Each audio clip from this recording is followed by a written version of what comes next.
ஹரிநாராயண துரித நிவாரண பரமானந்த சதாசிவசங்கர் உலகெங்கிலும் வாழ்ந்து கொண்டிருக்கும் ஸ்ரீராம் ஆஸ்ட்ரோ யூடியூப் சேனல் நேயர்களுக்கு டாக்டர் சைதை ராஜாவின் அன்பான வணக்கங்கள். நாம் இப்பொழுது இந்த எபிசோடில் ஒரு வித்தியாசமான தலைப்பு, தமிழ் புத்தாண்டு பலன், ஓராண்டு பலன், விசுவாவசு ஆண்டு வருஷம் எப்படி இருக்க போகுது, சித்திரை முதல் பங்குனி வரைக்கும் அப்படின்னு ஒவ்வொரு ராசிக்கும் பார்க்க போகிறோம். அதற்கு முன் எங்களுடைய சேனலை பார்த்து கொண்டிருக்கும் நண்பர்கள், இதுவரைக்கும் சப்ஸ்கிரைப் செய்யாதவர்கள் சப்ஸ்கிரைப் செய்து கொள்ளும்படி கேட்டுக்கொள்கிறோம். ரைட் சைடில் சப்ஸ்கிரைப் இருக்கும், பெல் பட்டன் இருக்கும், ரெண்டுத்தையும் ப்ரெஸ் பண்ணிங்கன்னா அடுத்த நொடியே எங்களுடைய வீடியோ உங்களை நோக்கி வர துவங்கிவிடும். எங்களுடைய வீடியோவை ஸ்கிப் பண்ணாமல் பாருங்கள். இது உங்களுக்கு மிக மிக பயனுள்ள பதிவாக அமையப்போகிறது என்று சொன்னால் மிகையாகாது. வாங்க, ஒவ்வொரு நட்சத்திரம் 27 நட்சத்திரத்தில் பிறந்தவங்க இருக்காங்க. இந்த 27 நட்சத்திரமும் ஒவ்வொரு நட்சத்திரத்தில் பிறந்தவங்களுக்கு இந்த விசுவாவசு ஆண்டு எப்படி அமையப் போகிறது என்பதை பார்க்கலாம். வாங்க. அவிட்ட நட்சத்திரம் செவ்வாய் பகவானுடைய நட்சத்திரம். பாருங்கள், மிருகசீரிஷம், சித்திரை, அவிட்டம் இதெல்லாம் உடலற்ற நட்சத்திரம். சாந்தி முகூர்த்தம், பிரயாணம் பண்ணுறது, கிரகப்பிரவேசம் பண்ணுறது இதெல்லாம் கூடாதுன்னு நம்ம பஞ்சாங்கத்தில் போட்டிருக்கு. இந்த அவிட்டம் 3-4 பாதங்கள் பிறந்தவங்களை பற்றி நம்ம பார்க்கணும். இந்த அவிட்ட நட்சத்திரத்தில் குழந்தை பிறந்தால் என்ன பேர் வைக்கணும்னா க, கி, கு, கேன்னு வைக்கணும். அவிட்டம் நட்சத்திரம் 3-4 பாதம் கும்பராசியில் விழுகின்றன. கும்பராசி காலபுருஷனுக்கு 11வது ராசி. சனி பகவான் ஆட்சி, மூலத்திரிகோணம் பெறும் வீடு. இந்த அவிட்டம் செவ்வாய் பகவானுடைய நட்சத்திரம். மிருகம் பெண் சிங்கம், பட்சி வண்டு, மரம் வன்னி மரம், ரஜ்ஜு சிரசு ரஜ்ஜு, நாடி மத்திய நாடி, கணம் ராட்சச கணம். இந்த வன்னி மரம்னு நம்ம சொல்கிறோம் இல்லையா, இந்த கோயிலுங்களில் பார்த்தீங்கன்னா 27 நட்சத்திரத்துக்கு 27 கன்று வாங்கி நட்டு வளர்த்துட்டு பராமரிச்சுட்டு வருவாங்க. அது மாதிரி நீங்கள் வன்னி மரத்தை வாங்கி வச்சிங்கன்னு சொல்லலாம். நீங்கள் உங்கள் வீட்டில் கூட வைக்கலாம், பொது இடத்துல கூட வச்சு பராமரிக்கலாம். அது வளர வளர நீங்கள் நல்லா வருவீங்க அப்படிங்கிற கான்செப்ட். மற்றபடி செவ்வாய் திசை ஆரம்ப திசையாக இருக்கும். இந்த கும்பராசியில் பிறந்தவங்க அவங்க உண்டு, அவங்க வேலை உண்டுன்னு இருப்பாங்க. அடுத்தவங்க விஷயத்தில் தலையிட மாட்டாங்க. தேவைன்னா தான் அங்கே போய் நிற்பாங்க ஒரு இடத்துல, இல்லைன்னா நான் எதுக்கு அங்கே போனோம் அப்படின்னு சொல்லுவாங்க. இந்த அவிட்டம் 3-4 பாதங்களில் பிறந்த கும்பராசியில் பிறந்த அன்பர்களுக்கு, இந்த அன்பர்களுக்கு இந்த விசுவாவச ஆண்டு, தமிழ் புத்தாண்டு, ஓராண்டு பலன் சொல்ல போகிறோம். எப்படி இருக்க போகுது அப்படின்னு பார்த்தீங்கன்னா, ராசியிலேயே ராகு வந்துடுறார், 7ஆம் இடத்துல கேது இருக்கார், நாகதோஷம். ராசியில் ராகு இருக்கிறது, குரு மிதுனத்துலேருந்து இந்த ஓராண்டுக்கு ராசி இந்த ராகுவை பார்க்க போகிறார். ராசியில் இருக்கக்கூடிய ராகு. அப்போது ராகு ராசியில் இருந்தால் மைனஸும் உண்டு, ப்ளஸ்ஸும் உண்டு. அப்போ மைனஸுக்கு இங்கே இடம் இல்லை, குரு பார்வையில் இருக்கிறதால ப்ளஸ்ஸு தான், பயப்படாதீங்க. அடுத்தது சனி பகவான் உங்களுக்கு ராசிநாதன் 2ஆம் இடத்தில் இருக்கிறார். உங்களுக்கு இது நாள் வரைக்கும் ஜென்ம சனியாக இருந்தது, இப்போ பாத சனியாக போய்கொண்டு. கேது பகவான் 7ஆம் இடத்தில் இருக்கார். அப்போ இப்போ நண்பர்களிடம் கணவன் மனைவி இடையே கருத்து வேறுபாடு வரும், நண்பர்கள்கிட்டையும் பிரச்சனை வரும். கூட்டு தொழில் பண்ணுற இடத்துல எச்சரிக்கையாக இருங்க. டோட்டல் சமூகமே உங்களுக்கு ஆதரவு இருக்காது, பாதகமாக செயல்படுவார். அதையும் தாண்டி குரு பார்வை இருக்கிறது. 9ஆம் இடம் 11ஆம் இடம் ராசியை குரு பார்க்குறது சிறப்பு. இந்த சனி பகவான் உங்களுக்கு 4ஆம் வீட்டை பார்த்து உங்கள் சுகஸ்தானத்தை கெடுக்கிறார். தாய் வழி சொந்தங்கள் அனுகூலத்தை தருமா இருக்காது. 8ஆம் இடத்தை பார்த்து அசிங்க அவமானங்களை சந்திக்கக்கூடிய நிலை இருக்கும். ராசியில் ராகு இருந்தால் ஆசோலேஷன் மைண்ட் இருக்கும். இருந்தாலும் குரு பார்க்குறதால ஓரளவுக்கு எதையும் ஒரு பிரம்மாண்டத்தை நோக்கி செயல்படுவீர்கள். சரியாக இந்த ஓராண்டு நல்ல பலனை பெறுவீர்களா என்று சொன்னால் தொழிலில் உத்தியோகத்தில் நிச்சயமாக ஒரு பெரிய மைல்கல்னு சொல்லலாம். நல்லா சாதிக்க போகிறீங்க, சரித்திரம் படைக்கப் போகிறீர்கள் என்று சொல்லலாம். வாங்க இந்த ஓராண்டு எப்படி இருக்க போகுது பார்க்கலாம் வாங்க. கும்பராசி காலபுருஷனுக்கு 11வது ராசி. இந்த கும்பராசியில் என்னென்ன நட்சத்திரங்கள் உள்ளடக்கி இருக்குதுன்னு பார்த்தீங்கன்னா, அவிட்டம் 3, 4, சதயம் நட்சத்திரம், பூரட்டாதி 1, 2, 3 பாதங்கள் உள்ளடக்கியது. சனி பகவான் ஆட்சி பெறும் வீடு மூலத்திரிகோண வீடு. அதுதான் இந்த தமிழ் புத்தாண்டு விசுவாவசு ஆண்டு. இந்த கும்பராசிக்கு கிரகங்கள் எப்பேற்பட்ட பலனை வழங்கப் போகிறது பார்க்கலாம் வாங்க. இது நாள் வரைக்கும் சனி பகவான் ராசியில் இருந்தார். இப்போது அதாவது கடந்த 29/3/2025 அவர் மீனம் சென்று விட்டார். மீனம் சென்று பலனை தருகிறார். அப்போது இந்த சனி பகவான் 2ஆம் இடத்தில் இருக்கிறார். குரு பகவான் 5ல் மிதுனத்தில் இருக்கிறார். அங்கிருந்து குரு பார்வை கோடி நன்மைன்னு சொல்லக்கூடிய ராசியை குரு பார்க்கிறார், 11ஆம் இடத்தை குரு பார்க்கிறார், 9ஆம் வீட்டை குரு பார்க்கிறார். ராகு கேதுக்கள், ராகு ராசியிலிருந்து குரு பார்வையிலேயே இருக்கிறார். கேது 7ஆம் இடத்தில் இருக்கிறார். இப்படி கிரகங்களுடைய நிலைகள் எப்படி இருக்கின்றன அப்படின்னா நல்லாவே இருக்குது, சூப்பராக இருக்குது அப்படின்னு சொல்லணும். இருந்த போதிலும் இந்த கும்பராசி கும்ப லக்னத்தில் பிறந்த அன்பர்களுக்கு, அதாவது கும்பராசியில் பிறந்தவர்களுக்கு 7வை சனி போயிட்டுருக்கு. இந்த 7வை சனிக்கு நீங்கள் சங்கடம் தீர்க்கும் சனி பகவானே மங்களம் பொங்க மனம் வைத்திருள்ள சச்சரவின்றி சனீஸ்வர தேவே இச்சகம் வாழ்க இன்னருள் தாத்தா. இந்த ஸ்லோகத்தை சொல்லுங்கள், எள்ளெண்ணெய் தீபம் விட்டு வாருங்கள், தலைக்கு வர்றது தலைப்பாயிட போகும். அதாவது இது நாள் வரைக்கும் ஜென்மத்தில் இருந்த சனி பகவான் இப்போ பாத சனி ஆயிட்டார். அப்போது க்ளோசிங் ஸ்டேஜ், இந்த கடைசி 2.5 வருஷம் நல்லதே செய்வார். இதுதான் வாழ்க்கை, இதுதான் பாதை, இதுதான் பயணம்னு இந்த கும்பராசியில் பிறந்த அன்பர்களுக்கு நல்லது நடக்கக்கூடிய ஒரு காலகட்டம். அற்புதமாக இருக்குமா? கண்டிப்பாக நல்லாயிருக்கும், ஒன்றும் பயப்பட வேண்டாம். சரி, நம்ம அந்த விசுவாவசு தமிழ் புத்தாண்டு பலன் அப்படின்னு பார்க்கும்போது, மேஜராக பார்க்கும்போது ஆண்டு கிரகங்களை கையில் எடுத்து பலன் சொல்கிறோம். சரி, இப்போ சனி பகவானை நம்ம எடுத்துக்கிட்டோம்னாக்கா 2ஆம் இடத்தில் இருக்கிறார். 2ஆம் இடம் என்பது குடும்பஸ்தானம். குடும்பஸ்தானம் வாக்குஸ்தானத்தில் சனி இருக்காருன்னு சொன்னால் அப்போ கண்டிப்பாக பிரச்சனையே தருவார். என்ன பிரச்சனை தருவார்? ஒரு சொல் வெல்லும், ஒரு சொல் கொல்லும் அப்படின்ற மாதிரி. எதுவும் நேரம்தான் சார், நம்ம கையில் இல்லை. நேரம்தான் ஒரு மனுஷனை வென்று கொடுக்குது, கிரகங்கள் தான் வென்று தருது.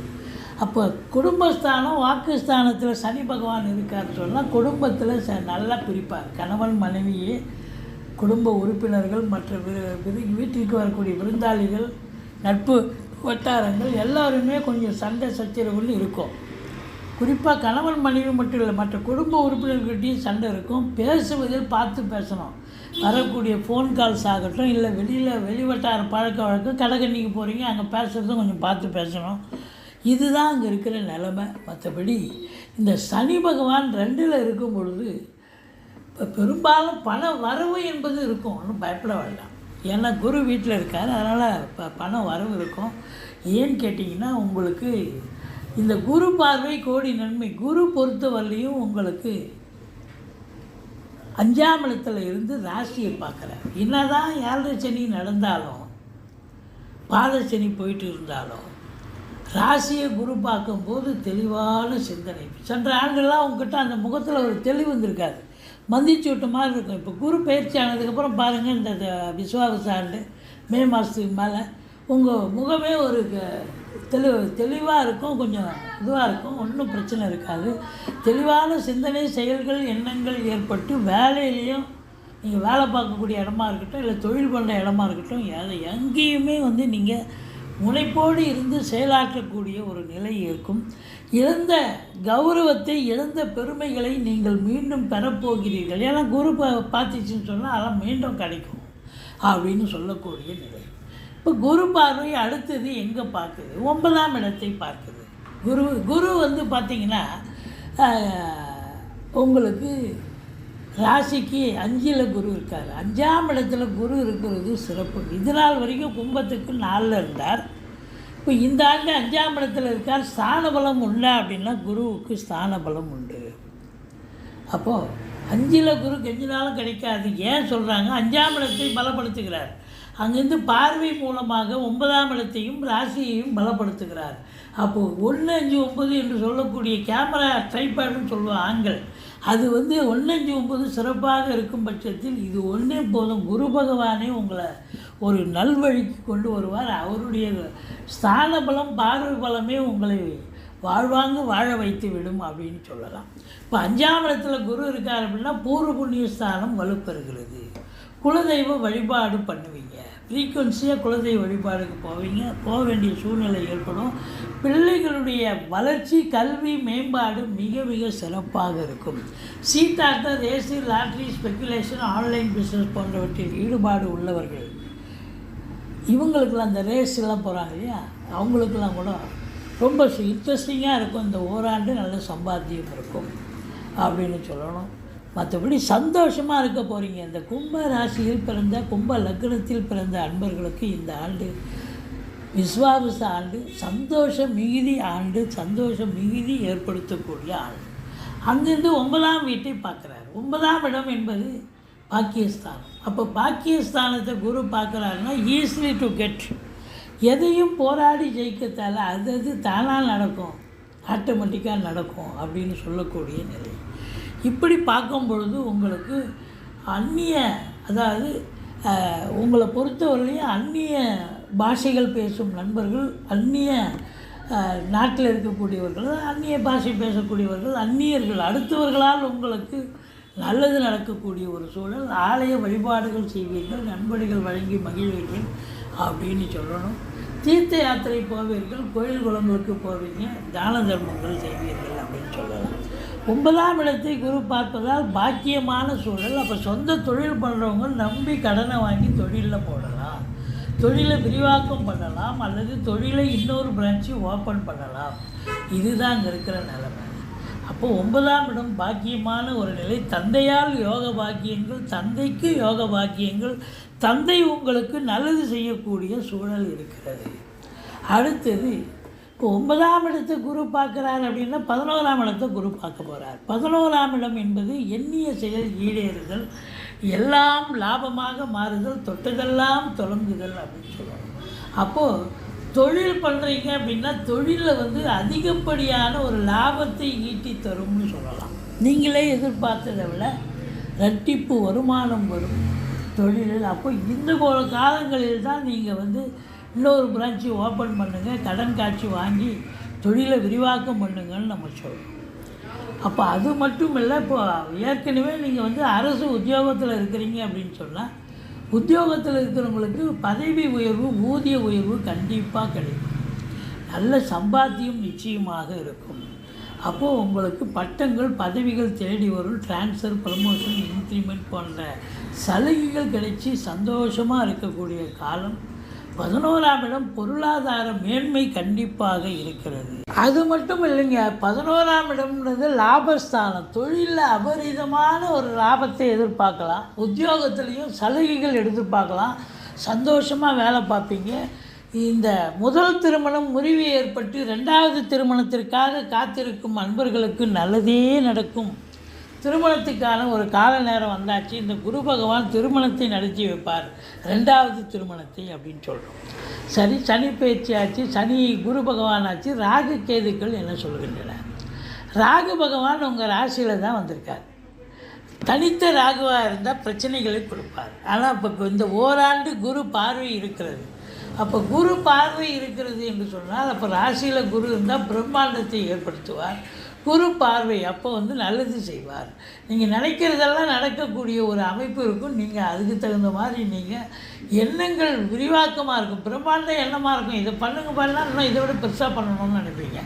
அது கண்டிப்பாக சாத்தியமாகுமா? சாத்தியமாக. 7ல் கேது இருக்குது, சர்ப்பதோஷம் உள்ள நிலை அப்படின்னா வந்து கொஞ்சம் கேதுவுக்கு கீழ்ப்பெரும்பள்ளம் அல்லது காலகஸ்தி போய் வழிபாடு செய்யுங்க. கணவன் மனைவி கிட்ட கருத்து வேறுபாடு வரும், நண்பர்கள்கிட்ட மோதல் வரும், கூட்டு தொழில் செய்கிறவங்கக்கிட்ட கூட்டாளிகள்கிட்ட உங்களுக்கு கொஞ்சம் பிரச்சனைகள் வரும். சமூகத்தில் அவப்பெயர் ஒரு சில நேரம் வரும். மற்றவங்களுக்கு நல்லது செய்கிறேன்னு போய் நீங்கள் கெடுதலில் மாட்டிக்கக்கூடாது. இதுதான் அங்கே இருக்கிற நிலைமை. அதனால் எச்சரிக்கையாக இருங்க. இந்த ராகு நல்லது செய்யக்கூடிய நிலையில் இருக்கார். அவர் 1ஆம் இடம் கெடுதல் பண்ணணும், நல்லதும் பண்ணுவார் கெடுதலும் பண்ணுவார். ஆனால் இப்போ குரு பார்வையில் இருக்கிறதால அவர் நல்லது மட்டுமே செய்யக்கூடிய ஒரு சூழல் இருக்கிறது. ஆனால் கேது கெடுக்கக்கூடிய 7ஆம் இடம் இல்லையா, சமூகத்தில் அவப்பெயர் கிடைக்கக்கூடிய நிலை, கணவன் மனைவிக்குள்ள கருத்து வேறுபாடு, நண்பர்கள்கிட்ட கருத்து மோதல், இப்படி சொல்லிக்கிட்டே போகலாம். மற்றபடி உங்களுக்கு இந்த விஸ்வாவசு ஆண்டு, இந்த தமிழ் புத்தாண்டு நிச்சயமாக இந்த கும்ப ராசி கும்ப லக்னத்தில் பிறந்த அன்பர்களுக்கு நல்லா இருக்குமா? நல்லா இருக்கும். எவ்வளோ சம்பாத்தியம்! 11ஆம் இடத்துல வந்து நல்ல சம்பாத்தியம் இருக்குது. குரு பார்க்குறதுன்னு சொன்னால் பணம் அப்படியே கொழிக்கும், பணம் புரளும். ஆனால் 2ல் சனி இருக்கிறதால யாருக்கிட்டேயும் யாராவது கடன் கேட்குறாங்க, கல்யாணத்துக்கு கேட்குறாங்க, தெரிஞ்சவங்க நண்பர்களும் எடுத்து கொடுத்துடாதீங்க, திரும்பி வராது. ஏன்னா 2ல் சனி இருக்குது, திரும்பி வராது. அப்போ காசு பணம் விஷயத்தில் எச்சரிக்கை தேவை. மற்றபடி இந்த கும்ப லக்னம் கும்ப ராசியில் பிறந்த அன்பர்களுக்கு இந்த விஸ்வாவசு ஆண்டு நிச்சயமாக அற்புதமான ஒரு ஆண்டாகத்தான் அமையப்போகிறது. பொருளாதார மேன்மை இருக்கும். ஆனால் கணவன் மனைவி இடையே கருத்து வேறுபாடு வரும், நண்பர்கள்கிட்டையும் கருத்து வேறுபாடு வரும். எச்சரிக்கையாக இருங்க. மற்றபடி ஒன்வே டிராஃபிக் மாதிரி பணம் வந்து கொடுத்தீங்கன்னா வசூலாகாது. ஆனால் கொஞ்சம் எச்சரிக்கையாக இருங்க. குடும்பத்திலையும் பிரிவினை வரும், பிரச்சனைகள் வர வாய்ப்புகள் இருக்குது. வாக்கினை தொழிலாக கொண்டு செயல்படுபவர்களும் கொஞ்சம் எச்சரிக்கையோடு இருக்கணும். மற்றபடி குறை ஒன்றுமில்லை, அற்புதமான காலகட்டம். நீங்கள் வந்து குரு வந்து நல்லதே செய்ய போகிறார். கேதுவுக்கு இப்போ பிள்ளையாரை வழிபாடு பண்ணுங்கள். மற்றபடி குறை ஒன்றும் இல்லை. நன்றி, வாழ்க வளமுடன். இதுவரைக்கும் எங்கள் சேனலை பார்த்தமைக்கு நன்றி.